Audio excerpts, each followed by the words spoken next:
Başkaca diagnoz çıksa mына Россияда түшкөн немелерде чыкпай беле.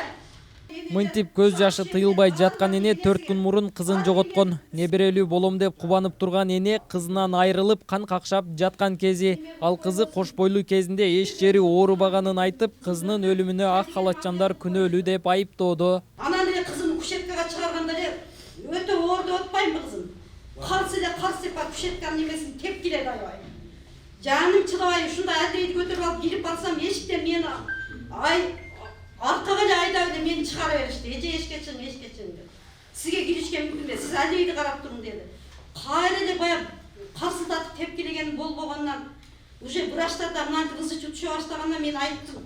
Алдейди деле ыргытып эле кайта кирип барайын десем, эже тез жүгүрүп барып памперс алып келин, кызыңыз кровать алып келди да. Айганыш Эсенбек кызы Орусияда жүрүп, төрөт күнү жакындаганда келген. Ал жактагы анализдеринин баары таза чыккан дейт жолдошу. Буга чейин бир уул бир кыздуу болушкан. Учурда төрөлгөн ымыркайга райондук төрөткана кам көрүүдө. Аялым менен сүйлөштүм. Жакшылады мен. Кичине температура болтам. Өзүңө жакшы карай бер. Балам, кызымдын сүрөтүн жөнөттүм ага WhatsAppта. Жакшы эле төрөлдүм. Кандай шалапалык кылганын билбейм. Жооп берсинчи.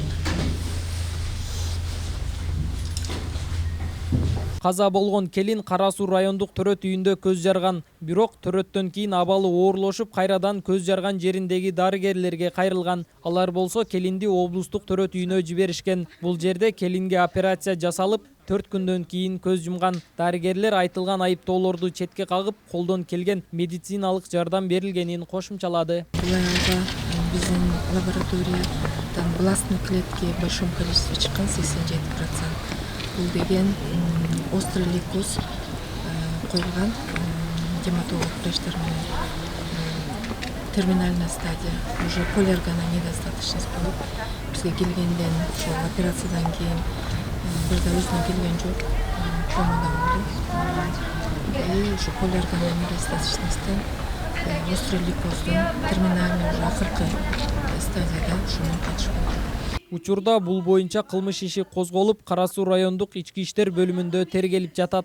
Нургелди Каныбек уулу, Асылбек Турдалиев, ТМЖ жаңылыктары.